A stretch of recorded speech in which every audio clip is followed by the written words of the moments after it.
विभाग की पूरी टीम, बैंकिंग सेक्टर के मित्र, इन सबको मैं बधाई देता हूं, क्योंकि आज छुट्टी का दिन होने के बाद भी बैंक समेत सभी लोग इस कार्यक्रम को सफल बनाने के लिए जुटे हुए हैं। और मुझे खुशी है कि कृषि मंत्रालय ने आज का रविवार होने के बाद भी जो दिवस पसंद किया है, और उसका कारण बहुत महत्वपूर्ण है, बहुत बड़ा प्रेरक है। आज हल षष्ठी है।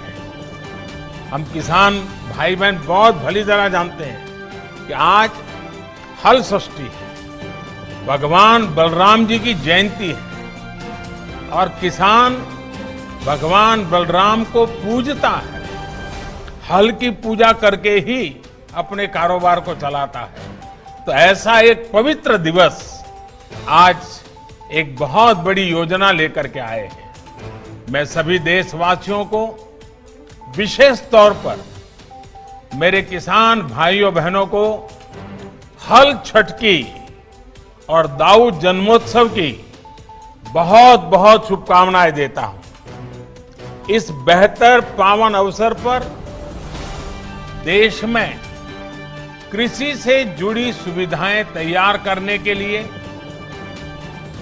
1 लाख करोड़ रुपए का विशेष फंड लॉन्च किया गया है। आज के पवित्र दिन पर लॉन्च किया गया है। इससे गांवों गांवों में बेहतर भंडारण, आधुनिक कोल्ड स्टोरेज की चेन तैयार करने में मदद मिलेगी, और गांव में रोजगार के अनेक अवसर तैयार होंगे।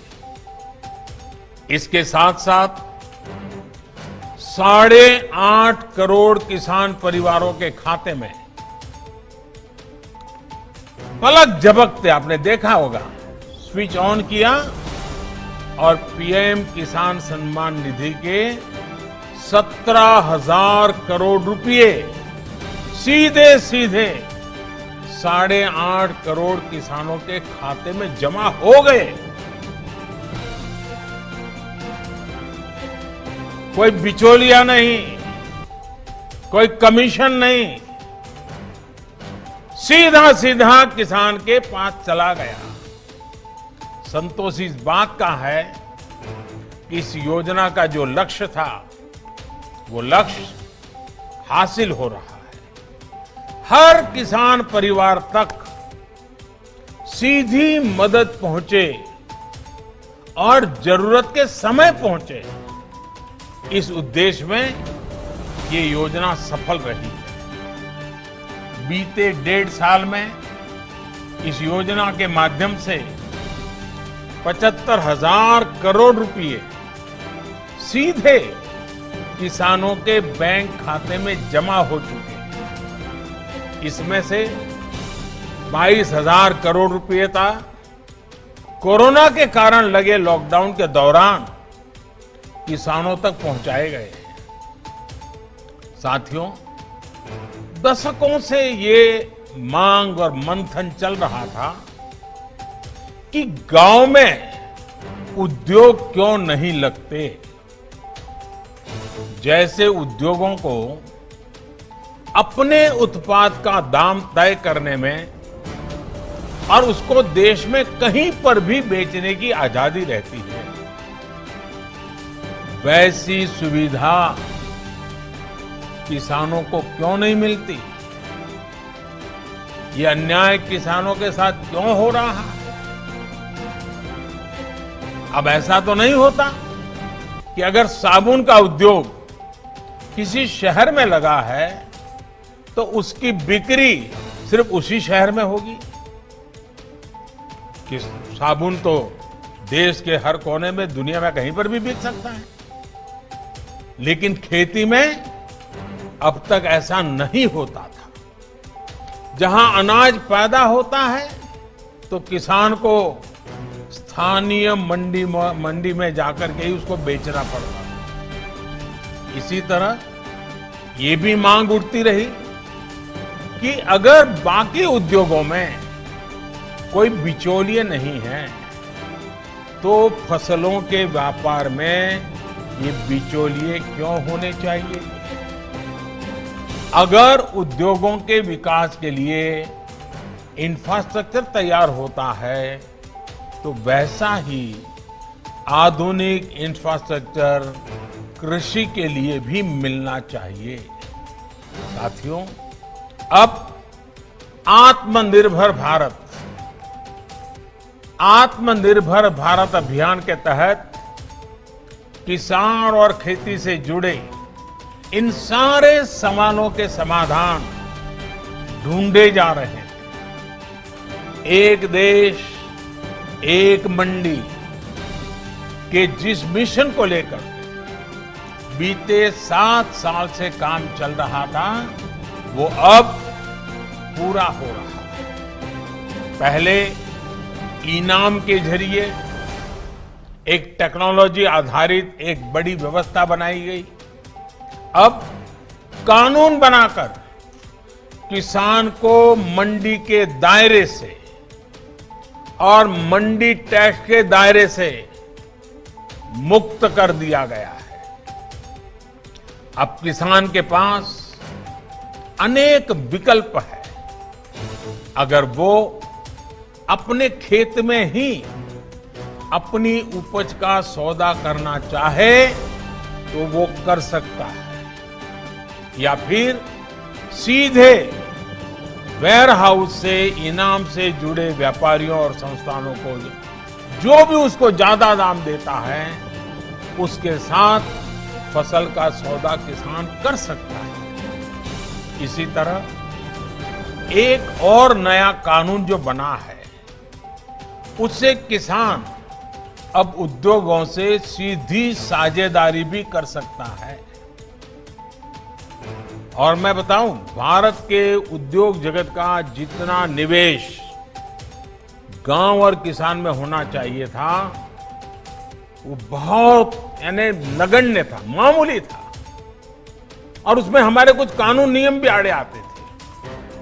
अब देखिए, जैसे आलू का किसान चिप्स बनाने वालों से फल उत्पादक यानी बागवान, जूस, मुरब्बा, चटनी, या कोई आयुर्वेदिक पौधे वाले किसान है तो फार्मेसी को, जैसे उत्पाद बनाने वाले जो उद्योग हैं उनके साथ वो पार्टनरशिप कर सकता है। इससे किसान को फसल की बुआई के समय तय दाम मिलेंगे, जिससे उसको कीमतों में होने वाली गिरावट से राहत मिल जाएगी। साथियों, हमारी खेती में पैदावार समस्या नहीं है, बल्कि पैदावार के बाद होने वाली उपज की बर्बादी ये बहुत बड़ी समस्या रही है। इससे किसान को भी नुकसान होता है और देश को भी बहुत नुकसान होता है। इसी से निपटने के लिए एक तरफ कानूनी अड़चनों को दूर किया जा रहा है और दूसरी तरफ किसानों को सीधी मदद दी जा रही है। अब जैसे आवश्यक वस्तुओं से जुड़ा एक कानून हमारे देश में बना था और कई दशकों पहले बना था, लेकिन वो क्यों बना था? क्योंकि उस समय देश में अन्न की कमी थी, भारी कमी थी, और इसलिए उस कानून की जरूरत थी। लेकिन आज तो अन्न के भंडार इतने भरे पड़े हैं कि इस प्रकार की रोक किसान का भी, अर्थव्यवस्था का भी और कंज्यूमर का भी नुकसान होता है। लेकिन बड़ा हैरानगी है कि ये कानून अभी भी चलता रहा। जब हम दुनिया के दूसरे बड़े अन्न उत्पादक बन चुके हैं, तब इस कानून की कोई जरूरत नहीं है। गांव में अगर अच्छे गोदाम नहीं बन पाए, कृषि आधारित उद्योगों को अगर प्रोत्साहन नहीं मिल पाया, तो उसका एक बड़ा कारण ये कानून स्वयं में एक बहुत बड़ा रुकावट था। और इस कानून में ये भी एक दुर्भाग्य रहा कि इस कानून का उपयोग से ज्यादा बाबुओं ने उसका दुरुपयोग किया। इससे देश के व्यापारियों को, निवेशकों को, उनको डराने का काम ज्यादा हुआ। अब इस डर के तंत्र से भी कृषि से जुड़े व्यापार को मुक्त कर दिया गया। इसके बाद अब व्यापारी, कारोबारी गांवों में स्टोरेज बनाने में और दूसरी व्यवस्थाएं तैयार करने के लिए आगे आ सकते हैं। साथियों, आज जो एग्रीकल्चर इंफ्रास्ट्रक्चर फंड लॉन्च किया गया है, इससे किसान अपने स्तर पर भी गांवों में भंडारण की आधुनिक सुविधाएं बना पाएंगे। इस योजना से गांव में किसानों के समूहों को, किसान समितियों को, एफपीओ, उनको वेयर हाउस बनाने के लिए, कोल्ड स्टोरेज बनाने के लिए, फूड प्रोसेसिंग के जुड़े उद्योग लगाने के लिए 1 लाख करोड़ रुपए की मदद मिलेगी। 1 लाख करोड़ रुपया इस काम को गति देने के लिए बहुत बड़ी ताकत है। ये जो धन किसानों को उद्यमी बनाने के लिए उपलब्ध कराया जाएगा और उस पर 3% ब्याज की छूट भी मिलेगी। थोड़ी देर पहले ऐसे ही कुछ किसान संघों से मेरी चर्चा हुई अभी, जो सालों से इस किसानों की मदद कर रहे हैं, संगठन बना करके कुछ न कुछ नई नई कल्पनाएं के साथ आगे बढ़ रहे हैं। इस नए फंड से देश भर में ऐसा काम करने वाले संगठनों को बहुत बड़ी ताकत मिलेगी, बहुत बड़ी मदद मिलेगी। साथियों, इस आधुनिक इंफ्रास्ट्रक्चर से कृषि आधारित उद्योग लगाने में एक बहुत बड़ा बदलाव आएगा और बहुत बड़ी गति आएगी।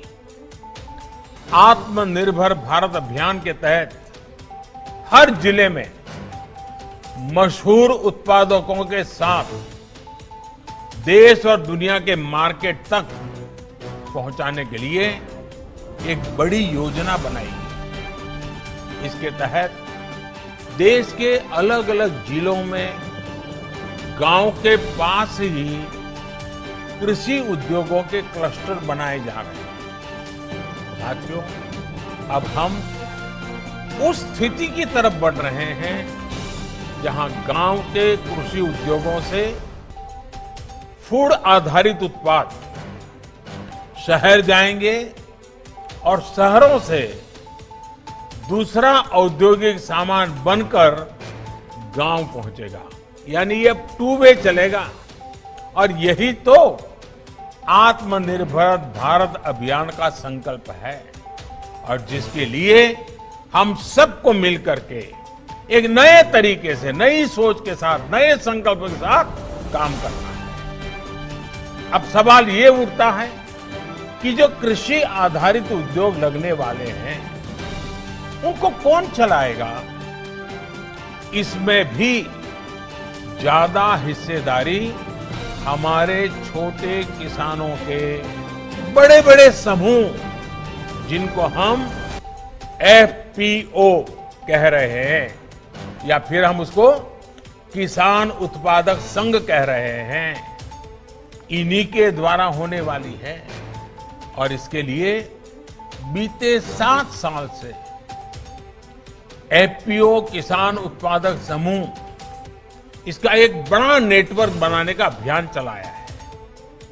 आने वाले सालों में ऐसे 10,000 नए एफपीओ किसान उत्पादक समूह पूरे देश में बने, इस पर सभी राज्यों के साथ मिलकर के काम को आगे बढ़ाने पर बल दिया जा रहा है। साथियों, एक तरफ एफपीओ के नेटवर्क पर काम चल रहा है, तो दूसरी तरफ खेती से जुड़े स्टार्टअप्स को प्रोत्साहित किया जा रहा है। अभी तक लगभग 350 कृषि स्टार्टअप्स को मदद दी जा रही है। ये startups food, particularly food processing से जुड़े हैं, artificial intelligence, internet of things, खेती से जुड़े स्मार्ट उपकरणों के निर्माण और रिन्यूएबल एनर्जी से जुड़े हैं। साथियों, किसानों से जुड़ी ये जितनी भी योजनाएं हैं, जितने भी रिफॉर्म्स हो रहे हैं, इनके केंद्र में हमारा छोटा किसान है। और हमारे देश में सबसे ज्यादा संख्या छोटे किसानों की है। यही छोटा किसान है जिस पर कोई भी आपत्ति आए तो सबसे ज्यादा परेशानी छोटे किसान को होती है। और यही छोटा किसान है जिस तक सरकारी लाभ पूरी तरह पहुंचे, ये हमारा संकल्प है। बीते 6-7 सालों से इसी छोटे किसान की स्थिति को बदलने का हम निरंतर और बड़े सुविचारित ढंग से प्रयास कर रहे हैं। छोटे किसान को देश की कृषि के सशक्तिकरण से भी जोड़ा जा रहा है और वो खुद भी सशक्त हो, ये भी उतना ही जरूरी है। साथियों, 2 दिन पहले ही देश के छोटे किसानों से जुड़ी एक बहुत बड़ी योजना की शुरुआत की गई है, जिसका आने वाले समय में पूरे देश के किसानों को बहुत बड़ा लाभ होने वाला है। देश की पहली किसान रेल महाराष्ट्र और बिहार के बीच में शुरू हो चुकी है। अब महाराष्ट्र से संतरा, अंगूर, प्याज जैसे अनेक फल सब्जियां लेकर ये ट्रेन निकलेगी और बिना समय गंवाए बिहार पहुंचेगी। फसल की बर्बादी नहीं होगी और बिहार से जब वापस आएगी तब वहां का मखाना, लीची, पान, ताजा सब्जियां, मछलियां, ऐसे अनेक सामान छोटे छोटे लोगों से लेकर के वो फिर इस तरफ लौटेगी। यानी बिहार के छोटे किसान मुंबई और पुणे जैसे बड़े शहरों से सीधे कनेक्ट हो गए हैं। इस पहली ट्रेन का लाभ यूपी और मध्य प्रदेश के किसानों को भी होने वाला है, क्योंकि ये ट्रेन उन किसानों के रास्ते से भी गुजरने वाली है। इस ट्रेन की खासियत ये है कि ये ट्रेन पूरी तरह से एयर कंडीशन है। यानी एक प्रकार से ये पटरी पर दौड़ता हुआ कोल्ड स्टोरेज है। ये कोल्ड स्टोरेज ही दौड़ता रहेगा, जाएगा, आएगा, सामान लाएगा, छोड़ेगा। इससे दूध, फल, सब्जी, मछली पालक ऐसे हर प्रकार के किसानों को भी लाभ होगा और शहर में इनका उपयोग करने वाले उपभोक्ताओं को भी लाभ होगा। ताजा चीजें मिलेगी उनको और जहां से उनको अच्छी चीज चाहिए वहां से मिलेगी। किसान को लाभ ये होगा कि उसको अपनी फसल स्थानीय मंडियों या हाट बाजारों में मजबूरन कम दाम पर बेचना नहीं पड़ेगा। उसकी मजबूरी जाएगी। ट्रकों में फल सब्जी जिस प्रकार बर्बाद हो जाते थे, उससे भी मुक्ति मिलेगी और ट्रकों के मुकाबले भाड़ा भी कई गुना कम हो जाएगा। शहरों में रहने वाले साथियों को लाभ ये होगा कि अब मौसम के कारण या दूसरे संकटों के समय फ्रेश फल सब्जियों की जो कमी हो जाती थी वो भी नहीं होगी और कीमत पर भी जो कभी कभी खेल खेलने का लोगों को मौका मिल जाता था वो भी बंद हो जाएगा। इतना ही नहीं, इससे गांवों में छोटे किसानों की स्थिति में एक और परिवर्तन आएगा। अब जब देश के बड़े शहरों तक छोटे किसानों की पहुंच हो रही है, तो वो ताजा सब्जियों उगाने की दिशा में आगे बढ़ेंगे, पशुपालन और मत्स्य पालन की तरफ भी प्रोत्साहित होंगे। इससे कम जमीन से भी अधिक आय का रास्ता खुल जाएगा। रोजगार और स्वरोजगार के अनेक नए अवसर खुलेंगे। साथियों, ये जितनी भी कदम उठाए जा रहे हैं, इनसे 21वीं सदी में देश की ग्रामीण अर्थव्यवस्था की तस्वीर भी बदलेगी। कृषि से आय में भी वृद्धि होगी। हाल में मिल गए जितने भी निर्णय लिए गए हैं, हर निर्णय आने वाले समय में गांव के नजदीक ही व्यापक रोजगार तैयार करने वाले अनेक अवसर इससे होने वाले हैं। गांव और किसान आपदा में भी देश को कैसे संबल दे सकता है, ये बीते 6 महीने से हम देख रहे हैं। ये हमारे किसान ही हैं जिन्होंने लॉकडाउन के दौरान देश को खाने पीने की जरूरी सामान की समस्या नहीं होने दी। देश जब लॉकडाउन में था, तब हमारा किसान खेतों में फसल की कटाई कर रहा था और बुआई के नए रिकॉर्ड बना रहा था। लॉकडाउन के पहले दिन से लेकर के दीपावली और छठ तक के 8 महीनों के लिए 80 करोड़ से ज्यादा देशवासियों तक अगर मुफ्त राशन आज हम दे पा रहे हैं, पहुंचा पा रहे हैं, तो उसके पीछे भी हमारे सामर्थ्य के साथ साथ हमारे इन किसानों की तपस्या जुड़ी है, उनकी मेहनत जुड़ी हुई है। तब जाकर के, और ये दुनिया का सबसे बड़ा प्रोजेक्ट है। 80 करोड़ परिवारों को, 80 करोड़ लोगों को 8 महीने तक मुफ्त में खाना मिले, कोई गरीब रात को भूखा न सो जाए। अगर हमारे किसानों ने ये तपस्या न की होती, इतना बड़ा काम न किया होता, तो शायद ये हम भी चाहते हुए भी शायद न कर पाते। साथियों, सरकार ने भी सुनिश्चित किया कि किसान की उपज की रिकॉर्ड खरीद हो, जिससे पिछली बार की तुलना में करीब 27,000 करोड़ रुपए ज्यादा किसानों की जेब में पहुंचा है। बीज हो या खाद, इस बार मुश्किल परिस्थितियों में भी रिकॉर्ड उत्पादन किया गया और डिमांड के अनुसार किसान तक पहुंचाया गया।